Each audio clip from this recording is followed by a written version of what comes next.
Hello everyone, welcome to Studify. आज के इस वीडियो सेशन में हम देखेंगे डीबीएमएस के रिगार्डिंग ऑब्जेक्टिव क्वेश्चंस को। तो स्टार्ट करते हैं आज का video session. First question is who created the first DBMS. तो डीबीएमएस का मतलब होता है डाटाबेस मैनेजमेंट सिस्टम। तो डीबीएमएस को किसने क्रिएट किया था? राइट आंसर हो जाएगा ऑप्शन नंबर बी, चार्ल्स बैचमैन। और चार्ल्स बैचमैन ने ही नेटवर्क मॉडल को भी क्रिएट किया था। देखते हैं next question. Question number 2, when data is stored, maintained and retrieved from multiple tables then special database software are required called. जब डाटा को स्टोर, मेंटेन और रिट्रीव किया जाता है फ्रॉम मल्टीपल टेबल्स, तो किस तरह का स्पेशल डाटाबेस सॉफ्टवेयर की आपको रिक्वायरमेंट होती है? तो इसका राइट आंसर हो जाएगा ऑप्शन नंबर बी, आरडीबीएमएस, यानी कि रिलेशनल डाटाबेस मैनेजमेंट सिस्टम। और जो आरडीबीएमएस है, इसको किसने क्रिएट किया था? उनका नाम था EF कॉर्ड। और कब किया था? ईयर था 1970। नेक्स्ट है question number 3, which type of data can be stored in the database. तो डाटाबेस में किस तरह का डाटा स्टोर किया जाता है? तो डाटाबेस में इमेज ओरिएंटेड डाटा भी स्टोर कर सकते हैं, टेक्स्ट और फाइल कंटेनिंग डाटा को भी हम स्टोर कर सकते हैं, और data in the form of audio या फिर वीडियो, इस टाइप के डाटा को भी हम स्टोर कर सकते हैं। तो करेक्ट आंसर हो जाएगा यहाँ पर ऑप्शन नंबर डी। नेक्स्ट है question number 4, dash are fundamental building blocks of the database. तो डाटाबेस के फंडामेंटल बिल्डिंग ब्लॉक्स किन्हें कहा जाता है? राइट आंसर हो जाएगा option number A, tables.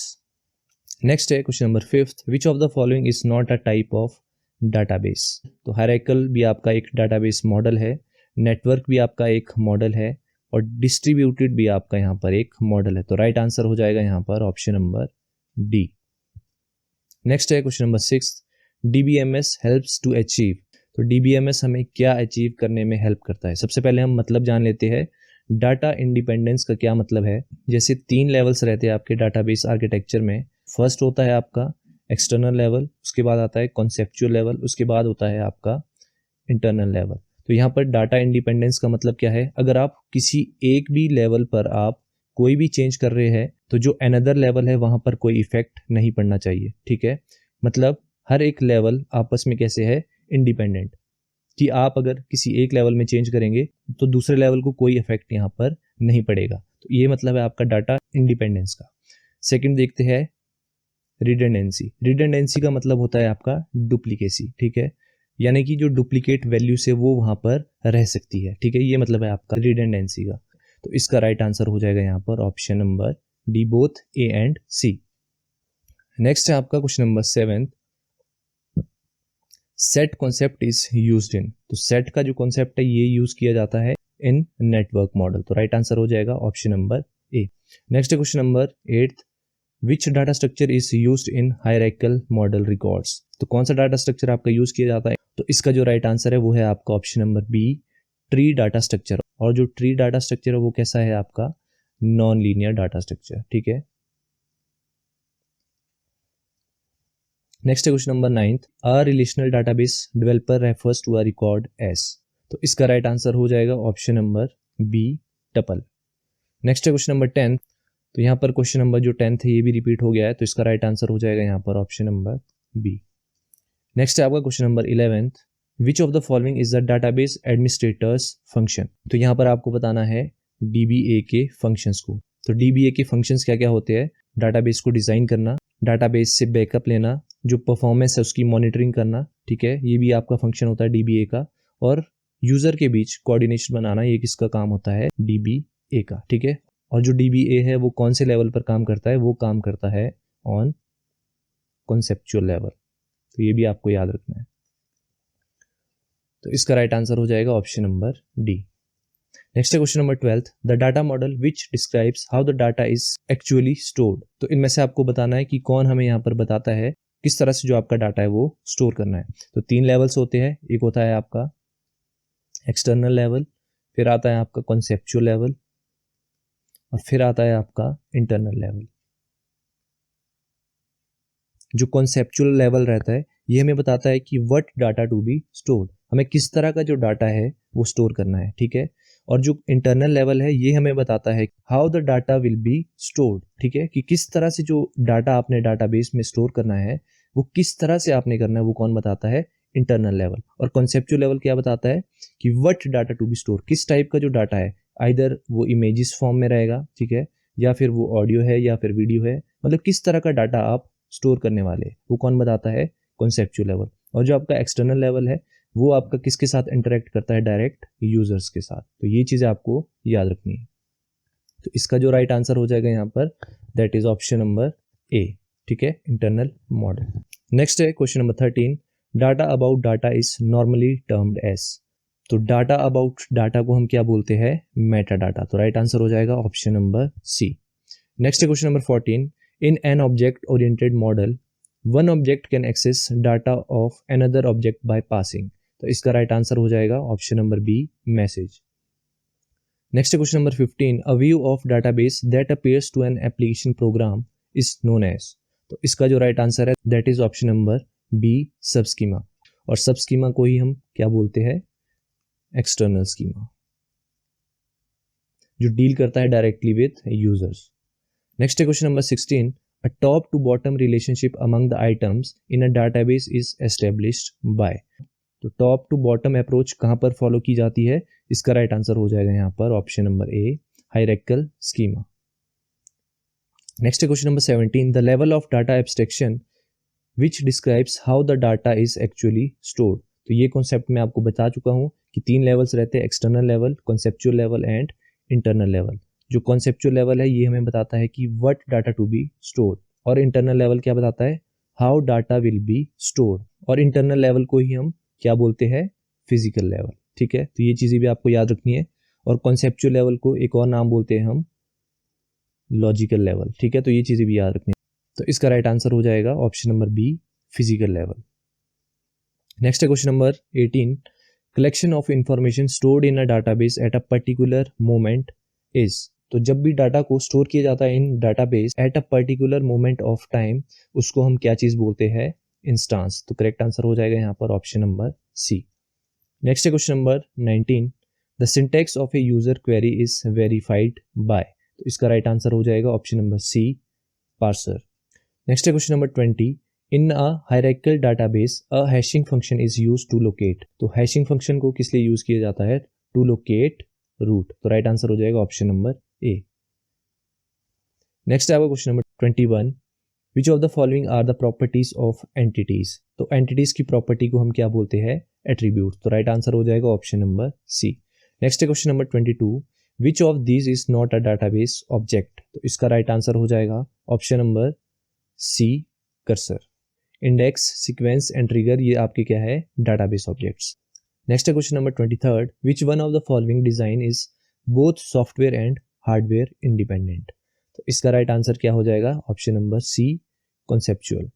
Next है आपका question number 24, an abstraction concept for building composite objects from their component object is called. तो इसका राइट आंसर हो जाएगा ऑप्शन नंबर डी, एग्रीगेशन। तो यहाँ पर हम मतलब समझते हैं कि एग्रीगेशन का मतलब क्या है। एग्रीगेशन का मतलब क्या है, जब दो एंटिटीज को एक सिंगल एंटिटी ट्रीट किया जाए तो उसे हम क्या बोलते हैं, एग्रीगेशन। जैसे फॉर एग्जांपल दो एंटिटीज है, एक है सेंटर और एक है कोर्स। अब लेट अस सपोज एक कोचिंग इंस्टीट्यूट है, ठीक है, उसे हम क्या बोलेंगे, सेंटर। और उसी सेंटर में कोचिंग दी जाती है और वेरियस ऑफ कोर्सेज वहाँ पर करवाए जाते हैं। तो हम इन दोनों एंटिटीज को एक सिंगल एंटिटी यहाँ पर ट्रीट करेंगे, ठीक है। ये दो एंटिटीज है तो इसको हम सिंगल ट्रीट करेंगे। अब मान लो लेट अस सपोज एक थर्ड एंटिटी है, कोई विजिटर है।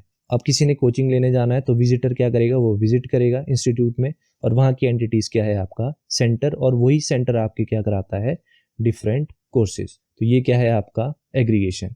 तो इन सिंपल एग्रीगेशन क्या है, जब दो एंटिटीज को एक सिंगल एंटिटी यहाँ पर ट्रीट किया जाता है उसे हम क्या बोलते हैं, एग्रीगेशन।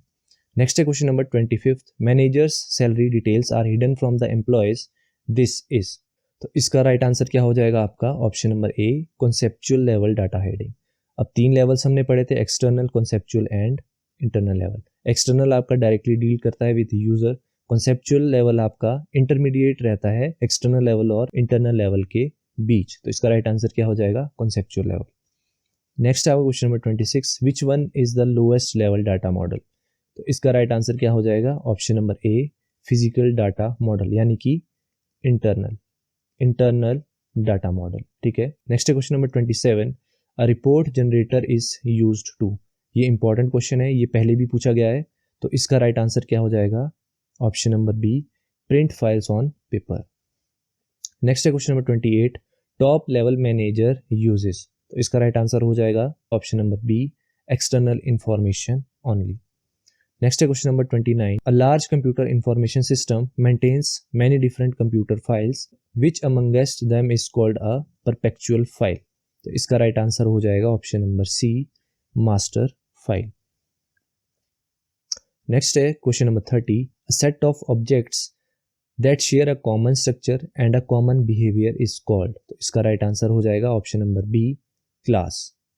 तो ऐसे सेट ऑफ ऑब्जेक्ट्स जो शेयर करते हैं कॉमन स्ट्रक्चर और कॉमन बिहेवियर, उनको हम क्या बोलते हैं? क्लास। तो राइट आंसर क्या है? Option B. नेक्स्ट है question number 31. Which of the following refers to the level of data abstraction that describes exactly how the data actually stored. तो हमने 3 लेवल्स पढ़े थे और उसमें हमने पढ़ा था फिजिकल लेवल या फिर इंटरनल लेवल, जो हमें क्या बताता है कि how the data will be stored. तो इसका राइट आंसर क्या हो जाएगा? Option number B, physical level. Next है question number 32. Rows of a relation are known as. तो इन रिलेशन हम रोज को क्या क्या बोलते हैं? डिग्री, टपल्स और एंटिटी। तो राइट आंसर हो जाएगा यहाँ पर ऑप्शन नंबर डी। नेक्स्ट है आपका question number 33. Which of the following refers to the number of tuples in a relation. तो in relation number of tuples को क्या टर्म दी जाती है? उसे हम बोलते हैं कार्डिनलिटी। तो राइट आंसर हो जाएगा ऑप्शन नंबर सी। नेक्स्ट है क्वेश्चन नंबर 34.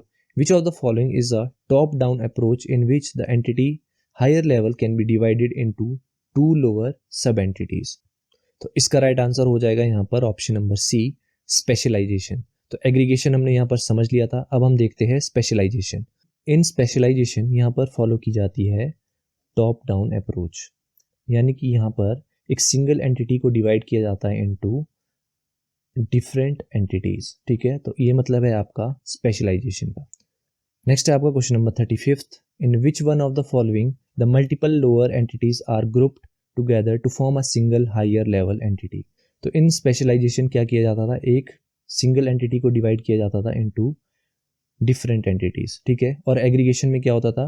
2 एंटिटीज को एक सिंगल एंटिटी ट्रीट किया जाता था इस तरह से। ठीक है, तो जो जनरलाइजेशन है ये फॉलो करता है बॉटम अप अप्रोच। एक एंटिटी है आपकी फैकल्टी, ठीक है, और एक एंटिटी क्या है आपका? स्टूडेंट। अब फैकल्टी में भी कुछ एट्रीब्यूट्स ऐसे होंगे जो आपके कॉमन होंगे और स्टूडेंट में भी कुछ एट्रीब्यूट्स है जो कॉमन होंगे। जैसे फैकल्टी में उसका नाम, ठीक है, एड्रेस, फ़ोन नंबर, और स्टूडेंट का यहाँ पर भी एट्रीब्यूट्स क्या हो सकते हैं? Name, address and phone number. तो अब हम क्या कर रहे हैं? हम एक एंटिटी बना रहे हैं यहाँ पर, पर्सन। ठीक है, तो जो पर्सन है यहाँ पर भी आपके एट्रीब्यूट्स क्या है? Name, address and phone number. ठीक है, अब देखो जो फैकल्टी और स्टूडेंट है ये आफ्टर ऑल है तो क्या? पर्सन। तो हमने क्या कर दिया? एक सिंगल एंटिटी बना दी, क्या? पर्सन। तो जो फैकल्टी और जो स्टूडेंट है इसको हमने किसके अंडर बना दिया? पर्सन एंटिटी के अंदर। तो इस टाइप की अप्रोच को हम क्या बोलते हैं? जनरलाइजेशन। तो इसका राइट आंसर क्या हो जाएगा? Option number B. नेक्स्ट है question number 36. In a relation database every tuples divided into the fields are known as. तो इसका राइट आंसर हो जाएगा option number B, domains. Next है question number 37. In the relational table which of the following can also be represented by the term attribute.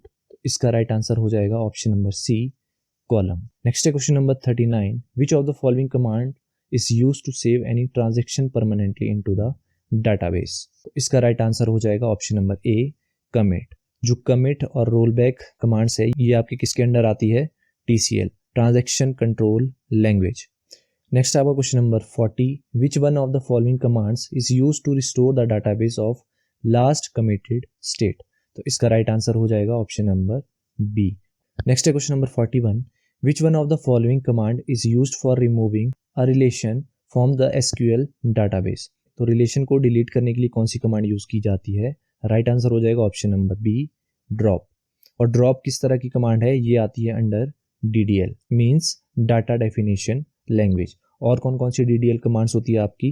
Create, alter, drop, truncate, rename and comment. तो ये सारी कौन सी commands है आपकी? DDL commands. तो ये चीज़ें भी आपको याद रखनी है। नेक्स्ट है आपका question number 42, the database management system can be consider as the collection of dash that enables us to create and maintain the database. तो इसका राइट आंसर हो जाएगा option number B, programs. Next है question number 43, which of the following refers collection of the information stored in database at a specific time. तो इसका right answer हो जाएगा option number B, instance of the database. Next है question number 44, which one of the following refers to the total view of the database content. जो database का total view बताता है उसे हम क्या बोलते हैं, कॉन्सेप्चुअल व्यू। तो राइट आंसर हो जाएगा ऑप्शन नंबर ए। नेक्स्ट है आपका question number 45, the term ODBC stands for. ये क्वेश्चन आए गए सभी GOA 903 में भी पूछा गया था। तो ODBC stands for open database connectivity. Right answer हो जाएगा ऑप्शन नंबर सी। नेक्स्ट है question number 46, in the relational model the relation are generally termed as. तो राइट आंसर हो जाएगा यहाँ पर option number D, tables. Next है question number 47, which of the following keys is generally use to represent the relationships between the tables. इसका right answer हो जाएगा option number B, foreign की। तो फॉरेन की क्या होती है, जो एक टेबल में एज अ प्राइमरी की बिहेव करती है और in another table it acts as foreign की। नेक्स्ट है आपका question number 48, which of the following levels is considers as the level close to the end users. तो ये हम पढ़ चुके हैं, 3 लेवल्स होते हैं और यूजर के सबसे क्लोज कौन सा लेवल होता है आपका, एक्सटर्नल लेवल। तो राइट आंसर हो जाएगा ऑप्शन नंबर बी।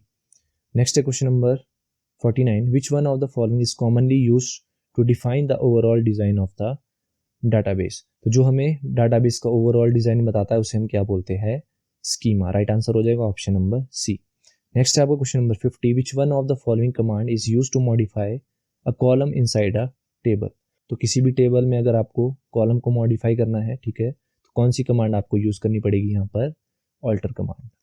तो राइट आंसर हो जाएगा आपका ऑप्शन नंबर सी। और ऑल्टर आपकी कौन सी कमांड है, DDL कमांड। तो ये था आज का लास्ट क्वेश्चन। उम्मीद करता हूँ आपको वीडियो लेक्चर पसंद आया होगा। अगर आपके लिए वीडियो यूजफुल है तो प्लीज़ वीडियो को लाइक ज़रूर करिएगा। And that's all for today session and thank you so much.